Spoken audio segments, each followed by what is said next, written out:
Hello, Alex here, and in this video I want to talk about Zone Imaging's 510 Pyro black and white film developer and what you need to know about it in terms of safety, handling and disposal. This video was sponsored by the folks at thephotoshop.ie who have partnered with me for this educational video and video series on photographic chemical safety. We'll talk more about them later in the video, but this has been a very highly requested topic and I have quite a bit to say. So let's get into it.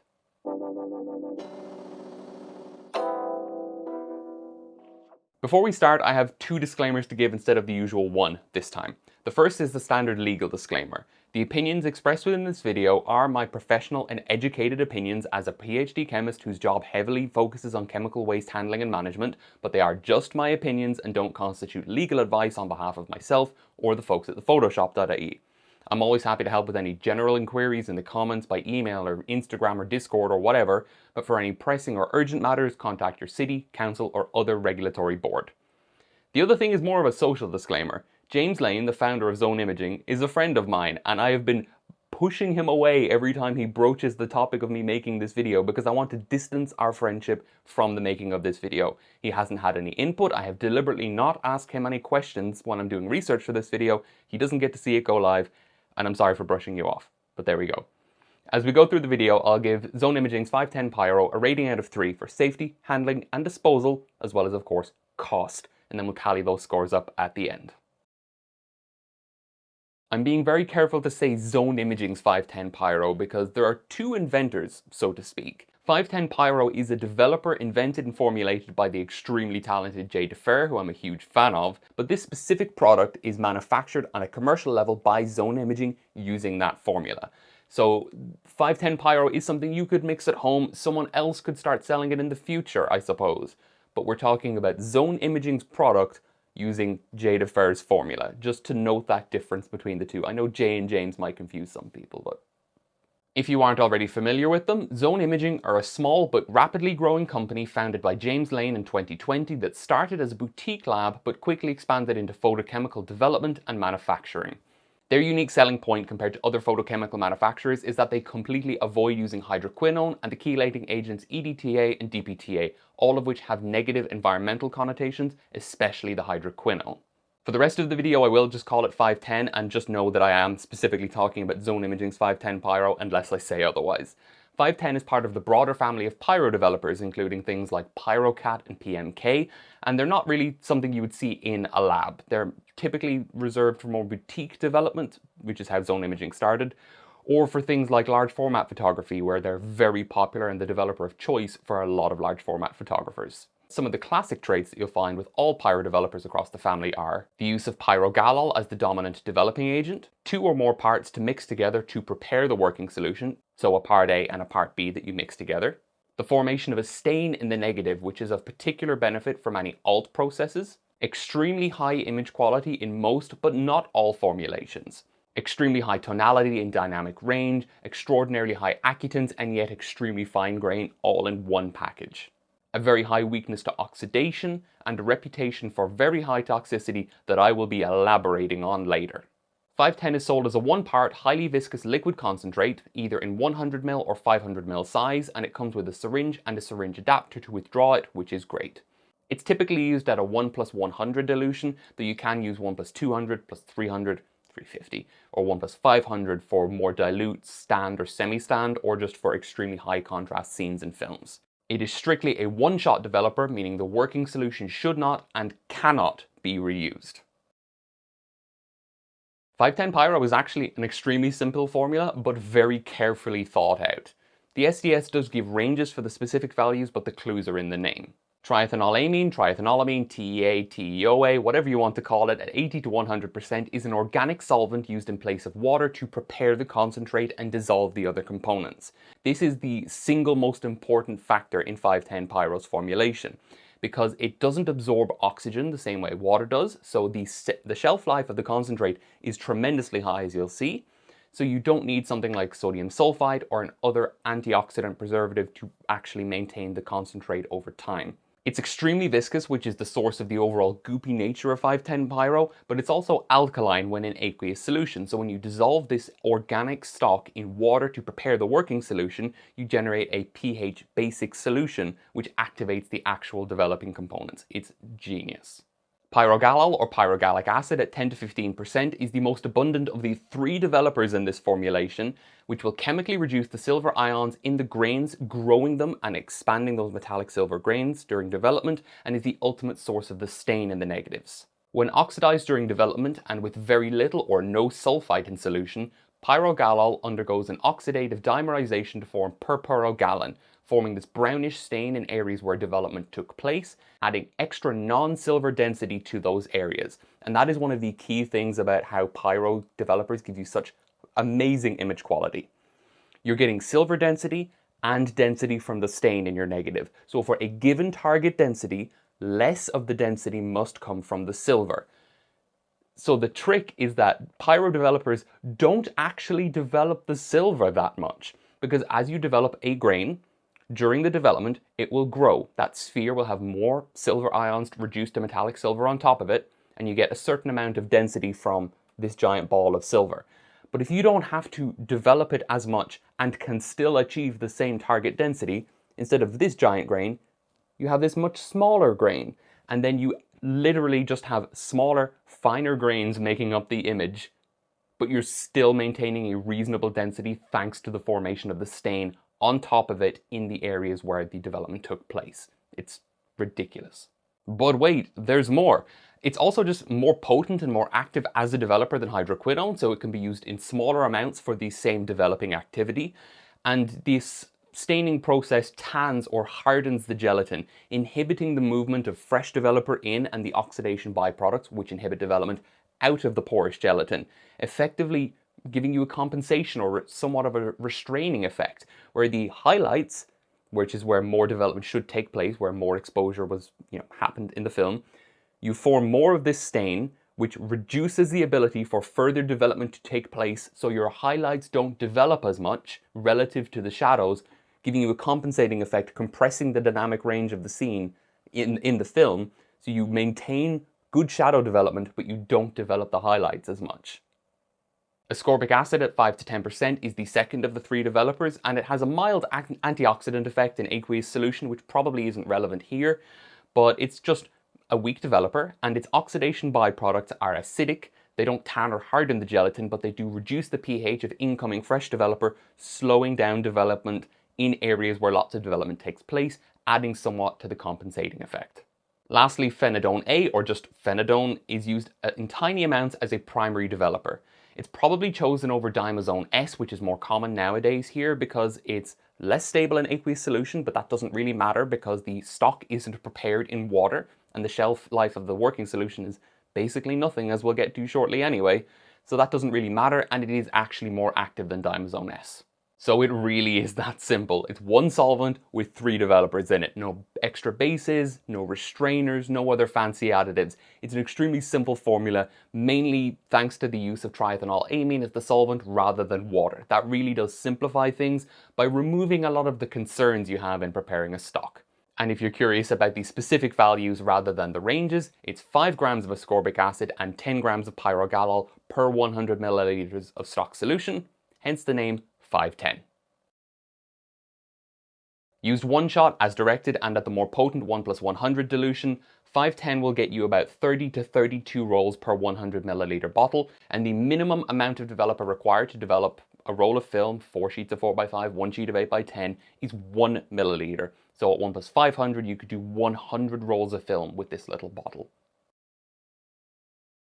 The fact that the triethylamine doesn't absorb or dissolve oxygen is the key thing here. Open bottles can last at least 6 years, which is ridiculous. Unopened sealed bottles stored away from moisture, which is the ultimate killer of 510, can last a decade at least. The shelf life of this stuff is absolutely incredible. It will eventually turn this sort of black color over time, starting off more brownish, in the same way that HC110 goes from yellow to that really dark orange red over time, and that's completely normal and doesn't negatively affect the performance. And the working solution itself has a shelf life of only a couple of hours and should not be reused under any circumstances. A quick reminder again that the SDS for a product usually refers to how you receive it, not how you use it.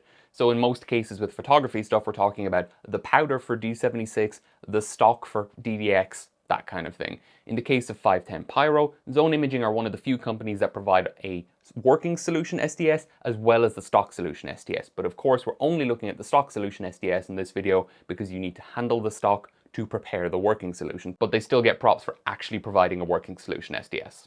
Bearing in mind that Category 1 is the greatest hazard level and 5 is the lowest, Section 2 primarily highlights mutagenicity, causing mutations in your DNA, eye damage, skin irritation, and notably skin sensitization. Sensitizers are a common thing in photography, and they basically cause you to develop a chemical allergy to certain materials. And it can take decades for this stuff to go away, for the sensitization to fade, if it ever does.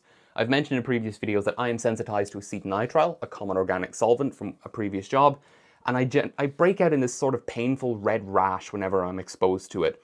And that would be considered quite mild. I've seen people with very blistered and broken skin from sensitization, and it's not nice, so just be aware that this is a risk with 510 Pyro as with many other developers. And to round it out, there's some minor Category 4 acute toxicity, as silly as that sounds to say. It just means a high likelihood of minor symptoms. Section 4, First Aid. And again, I'm only pointing out the relevant notes going forward, so here I want to point out that because this is such a viscous and thick developer, you want to treat it like poison ivy. Now, we don't have poison ivy here in Ireland, but I've read plenty of things about how the best way to treat it is to use a cloth or rag and wipe it off your skin and then start rinsing, because it's so thick and tar-like, you're not just going to rinse it clean off. 510 Pyro is obviously soluble in water, or you wouldn't be able to prepare the working solution, but I would keep a tissue or cloth or something at hand in case of a spill, so you can just wipe it off your skin and then start rinsing. Section 6 is nice and benign. Wear standard PPE and mop up any spills that occur at home. The datasheet separately recommends using vinegar or certain bleaches to clean up any spills to prevent the formation of a stain, and I'll come back to this later. Section 8 recommends gloves, safety specs, ventilation, and a face shield. Honestly, I don't know if a face shield and safety specs are strictly required, but I do wear glasses, so I'm not completely unprotected. But, you know, being such a viscous, goopy developer, it's not like it's spraying tiny droplets into the air very easily. But if you pour your working solution very aggressively, you could disperse droplets into the air, and it is worth being mindful of that. Regardless, ventilation is always recommended for any development chemical, even if it isn't a stinky, odorous thing like certain fixers. It is odorless, but still ventilation is a good move, and gloves are absolutely mandatory. And section 11 just points out that one of the 4 components, the pyrogallol, has mutagenic properties and then lists the LD50 for each of the 4 components. Nothing we need to worry about here. So now the controversial part, rating 510 Pyro out of 3. Some people are genuinely expecting a 0 and have told me such, but you're not using pure pyrogallol powder to mix up 510 Pyro here. You're buying the concentrate that Zone Imaging have prepared for you. You're paying them to do it in a laboratory environment. The powder is the biggest risk, in much the same way that D76 is an overall much more dangerous developer to prepare than something like HC110, even though they share many similar components. HC110 I'm a lot more comfortable recommending to new people than D76 because it's not a powder. People look at the SDS for pyrogallol when they hear about it, and then they freak out because they've seen everything. And like, pyrogallol is a dangerous material. It's a hazardous material, fine. You know what's worse? Hydroquinone. You know what hydroquinone's in? Damn near every other developer, and these people who complain about pyro so aggressively don't seem to bother complaining about hydroquinone. LD50 is a measure of toxicity, where a higher number is better, meaning you need more of it to kill you. The LD50 of hydroquinone is significantly higher than the LD50 of pyrogallol, and pyrogallol is a more potent active developer anyway. Again, we're not handling the powders to prepare the stocks. So if you look at the SDS for just pyrogallol and apply that to the concept of buying a bottle of 510 Pyro from Zone Imaging, or PyroCat or PMK as a prepared solution, that is as illogical and just stupid and irresponsible if you're telling people about this, as looking at safety procedures for an electrical substation and telling your child that they have to follow those procedures when using a USB Type-C power bank because that still has electricity in it. It's absolute nonsense. These pyro developers have a terrible reputation, which for home mixing is not unjustified. But 510 Pyro, PMK and PyroCat and other commercially available pyro developers should not have their reputation sullied by idiots on forums. I'm sorry. 510 Pyro, from me, from Zone Imaging, gets a 2 out of 3 for safety. It is not inert, but the fact that it's a goopy, viscous liquid means it's not going to be spraying droplets, there's no powder, and honestly, it's just not that bad. Rant over. Actually, no, one more thing. This is used at 1+100 in the strong dilution. A lot of hydroquinone-based developers in their higher strength are used at 1+4 to 1+29, which means they are less concentrated because you can't dilute them as much. This is much more potent. It has to be diluted further for equivalent developing power. This would not legally be allowed to be sold if that higher concentration solution of pyrogalol were in breach of international safety and shipping regulations. The GHS framework dealing with UN codes and the like. It would be illegal to ship this if it were that bad, so clearly it's not. As is typical in these videos, Section 7 doesn't really say anything we haven't seen before, except that it does specify a temperature storage range of 10 to 30 degrees Celsius. Section 10 says to keep it away from heat for excessive periods of time and not to mix it with acids, and that the combustion products could produce some noxious oxides. Very standard stuff based on what we've seen in other developers. Just don't store it by a radiator or in a hot press, and don't try and quench it in a bucket of battery acid. On a more practical note, I do have some good things and some bad things to say. The main negative is because it is so viscous and goopy, measuring small volumes out is quite difficult, which is why a syringe and syringe adapter are provided with the bottles, which is great.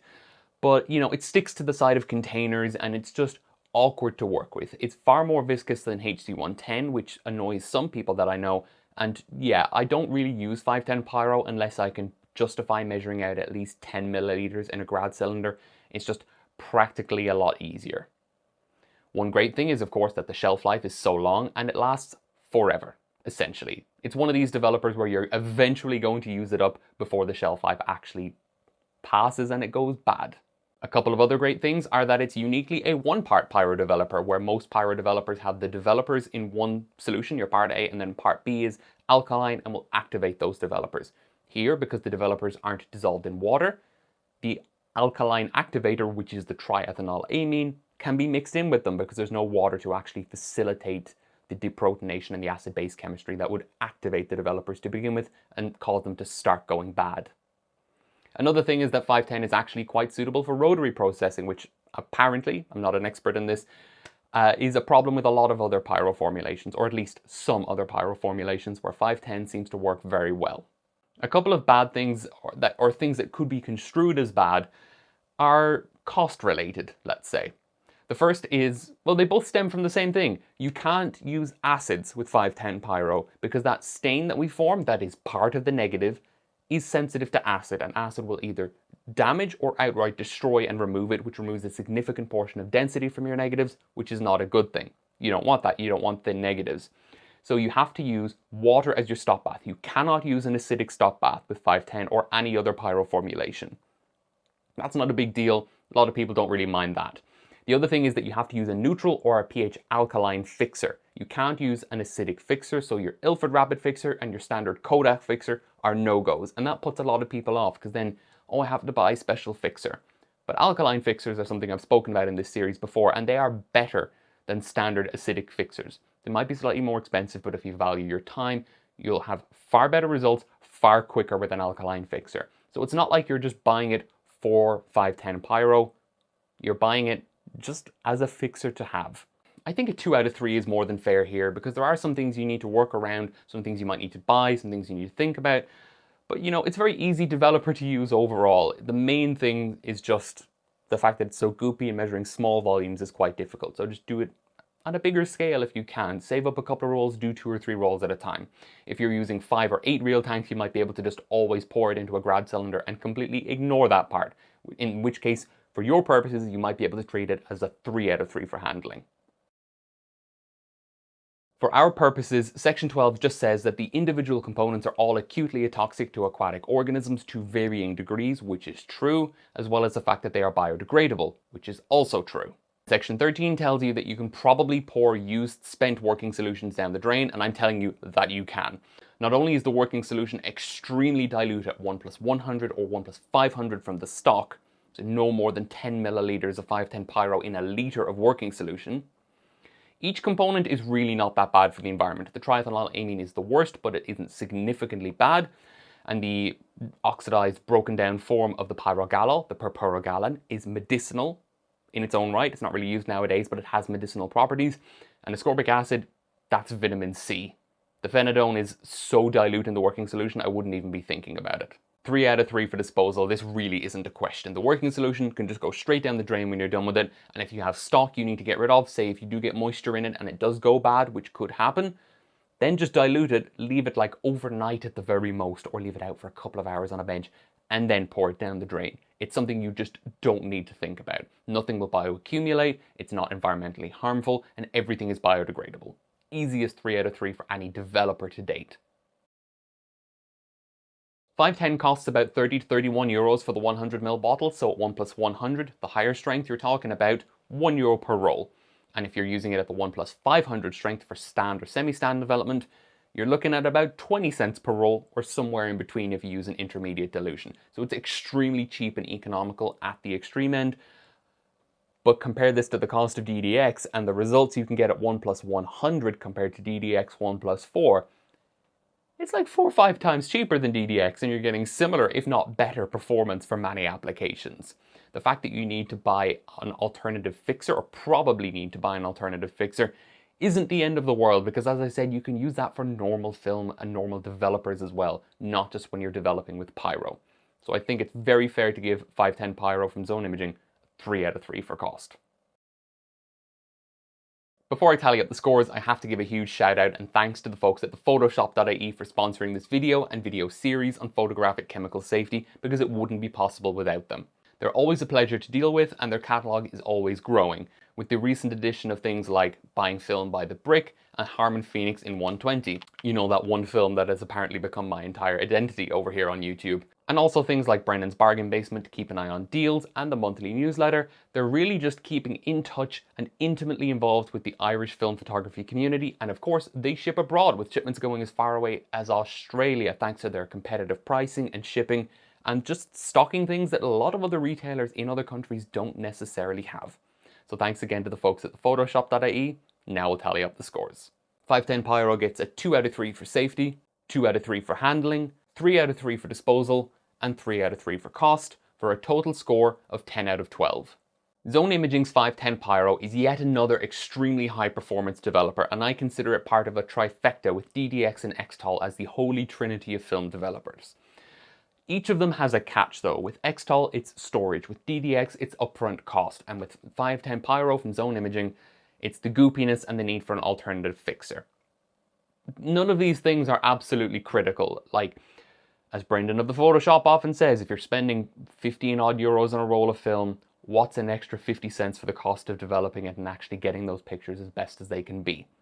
I have personally started to agree with that more and more over time. But 510 Pyro is just an example of a Pyro developer.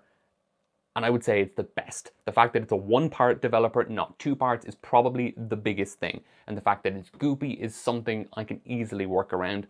Though again, PhD chemist, I have a lot more experience working with solutions of different viscosities and properties than a lot of people do. A lot of people don't want to work with this kind of thing, and that's fine.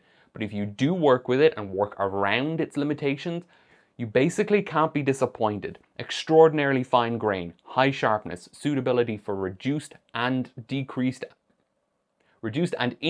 agitation, so rotary processing or stand and semi-stand. Fine grain in spite of high accutants, it's just an incredibly high performance developer. And again, I'm a huge fan of Jay DeFehr and his work, so the formulation and everything that went into making this work, things like the compensating effect and tanning of the gelatin, combining with the triethanol amines, long shelf life and ability to turn this into 1-part stock, I could fanboy about this all day. But suffice to say, 510 Pyro is an extraordinarily high performance developer, and I'm very glad to have this product available from Zone Imaging. And I'm sure we'll see James Lane in the comments down below, so if you have any further questions, I'm sure you can ask him.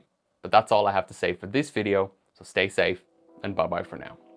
If you don't already, follow me on Instagram at Shako1277 for new pictures every day. If you liked this video and enjoy what I do on the channel, please consider subscribing or checking out my Patreon, where the tiers start at just €1 per month.